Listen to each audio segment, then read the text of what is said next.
Well, hi, Mark. Hey there. Hi, everybody.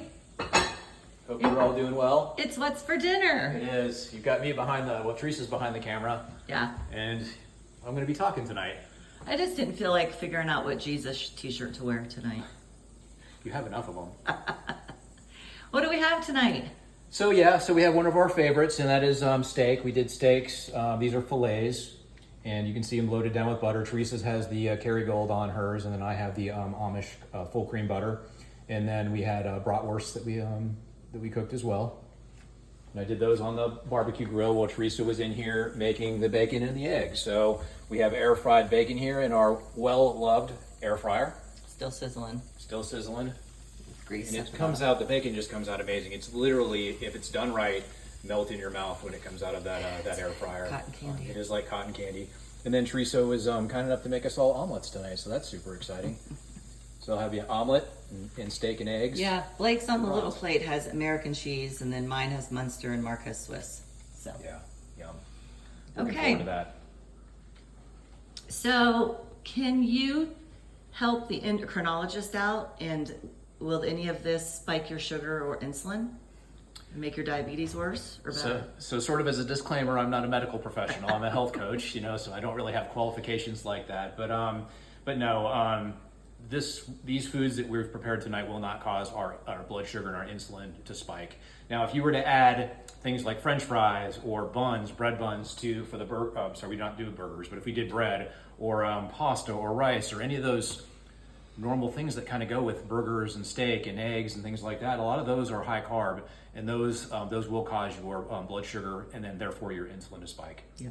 So, and then that will prevent weight loss, because with insulin on board, you can't lose weight. So, insulin is what drives the sugar or the glucose that we eat, also carbohydrates, into fat storage. Yeah, So, and insulin is a fat storage hormone. The end. the end, yeah. So we got to clear insulin. How do you do that? You eat keto, low carb, carnivore.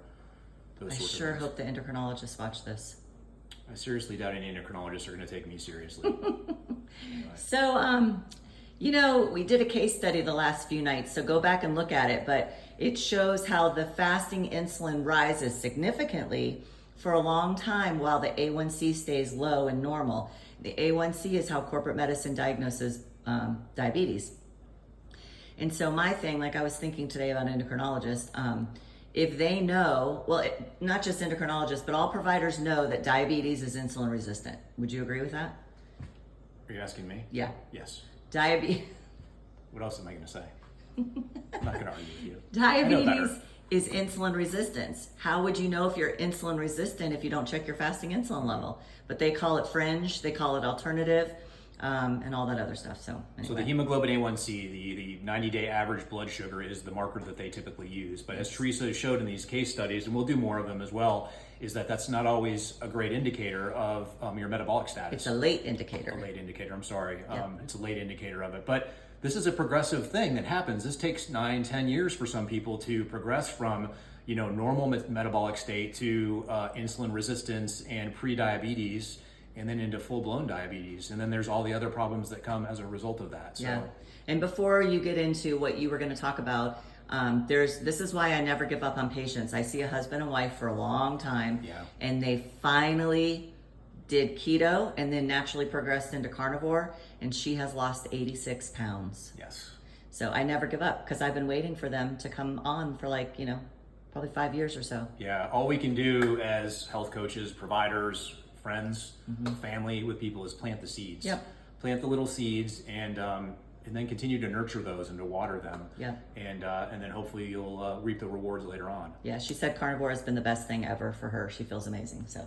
Yeah. So. What did you want to talk about? Well, that was actually a great segue, talking about seeds and watering and whatnot. So something that's on my heart that I've been wanting to talk about, and I've alluded to this in other videos, is okay, so naturally when you get into a ketogenic way of eating or a low carb or whatever you want to call it, carnivore is typically the next step. But we have people, when we're talking about this, patients and clients, when we're talking about this, one of the apprehensions that people come up with is how expensive things are becoming with regards to food. So eating carnivore is incredibly expensive, okay? What I've said before, and I'll submit this to you and I'll go into a little bit more detail with it now, is that it's not that the food is getting more expensive, it's that your dollars, your fiat currency, your US dollars are becoming less and less valuable. They're losing their value, they're losing their buying power.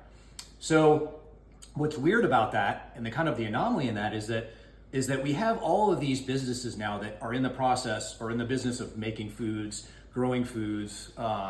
By all intents and purposes, food should be cheaper now than it's ever been in the history of the world. Okay, we've got businesses that are able to plant and grow and cultivate and harvest and ship and transport and all these different things that they're doing with the food. They can do it more efficiently. That's what businesses do. So why in the heck is food getting so expensive? So I've been doing a lot of research on this, and I'm going to go ahead and cite a couple of things. The first thing that I'm going to talk about, you guys are, trust me, I'm going to get how this relates to metabolic health and disease and things like that shortly. But there's a podcast I listen to called We Study Billionaires. And it's a fantastic podcast if you guys haven't listened to it. But anyway, they had a podcast, and they were talking about this specifically with a certain individual who, his name is Matthew. I can't remember what his last name was, but he had a book called Fiat Food. And then a lot of the stuff in that video we've already known, but I listened to this and it kind of led me down the rabbit hole, and it tied together all of this food inflation stuff with like why we're becoming so unhealthy. So in a nutshell, let me try and just abbreviate this for you because we don't have a whole lot of time.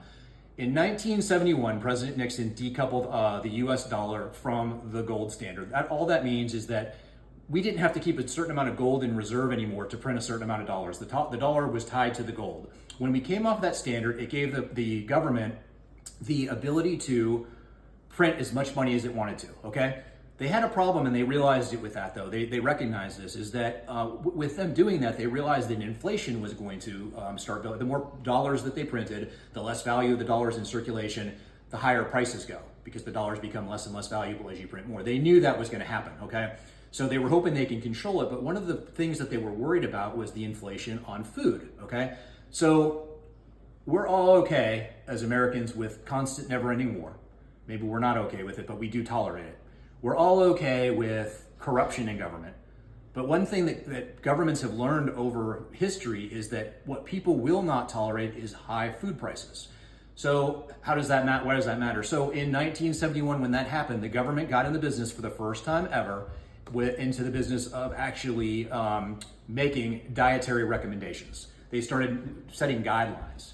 Well, what they tried to do is they tried to set guidelines while simultaneously subsidizing cheap food-like products or cheap ingredients like corn and soy and things like that.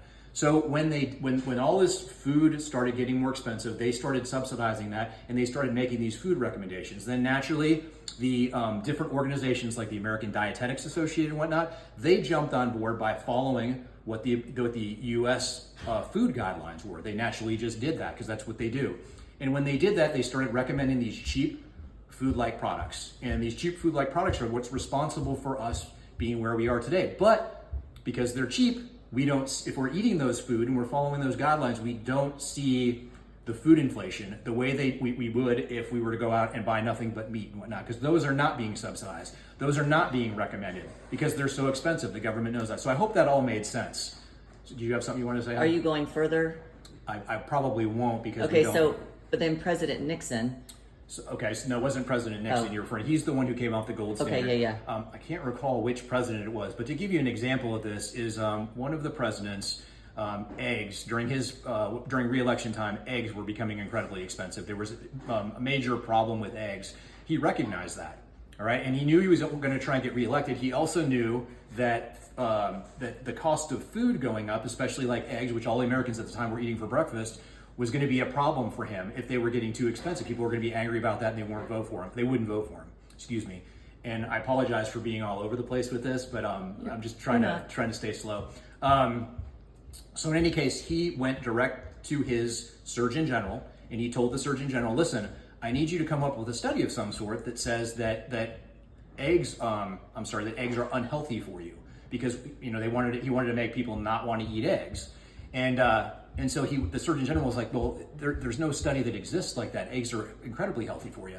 And the president told him, I don't care. So the Surgeon General did as he asked, and they wrote an article talking about how unhealthy eggs were, high cholesterol, all this other nonsense that goes with it, when eggs in reality are one of the most nutritional foods you can eat. The nutrient density of them is incredible. So that's kind of stuck. Now, when you talk to a lot of people, they're like, oh, eggs, cholesterol, this and that, listen, this stuff that we're eating right here, steak, eggs, bacon, burgers, this is stuff that we have been eating since the beginning of man. Right. Like, this is the actual proper human diet. Right. And I try and mimic this. I'm really a firm believer in sticking with our ancestral ways of eating. And maybe some of it's not perfect the way we do it, but There's a carnivore. I do the same thing with exercise. And with exercise, there's only two things that I do. I do sprinting and I do walking long distances. And my whole thought is my ancestors used to have to travel. They were nomadic by nature, so they used to walk long distances. So I like to do that because I think that we're geared for that. And I like to be able to sprint. And I want to be able to run really fast. Because when a saber-toothed tiger goes after me, I want to make sure I can outrun. I'm never going to outrun a saber-toothed tiger, but it doesn't matter. I just have to be faster than somebody who's running next to me.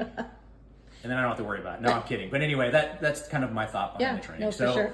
But this just shows you how we got here, and it's still going on today. Yeah. And it's baloney science, flimsy science, and agendas. There's so much more to that story that I need to tell. I literally gave you a tiny little capful of all the details that I want to tell you about that whole food inflation and where we're at today with regards to health and whatnot. But I did so a lot of people are going to be asking, well, what the heck are we supposed to do? Right. Like, if we want to eat healthy, but it's so expensive, I can't afford it. What do I do? That's a topic for another time. Yeah. But I will get on at some point and tell you guys what I'm doing personally and what other people are doing as well. So we'll link that podcast to the page. Yeah, we can do that. So and then of course the book, you can find it on Amazon, is Fiat Food, Fiat Fiat Food. And it was Matthew, and the last name began with an S. I don't remember his last name. So we'll put that on there as well, though. Yep. Okay, tell us what you guys are having. We hope you have a great holiday tomorrow. And don't go off the rails. Just eat the meat at the barbecue. Love you guys. God Okay, bless. See ya. See you next time. Bye.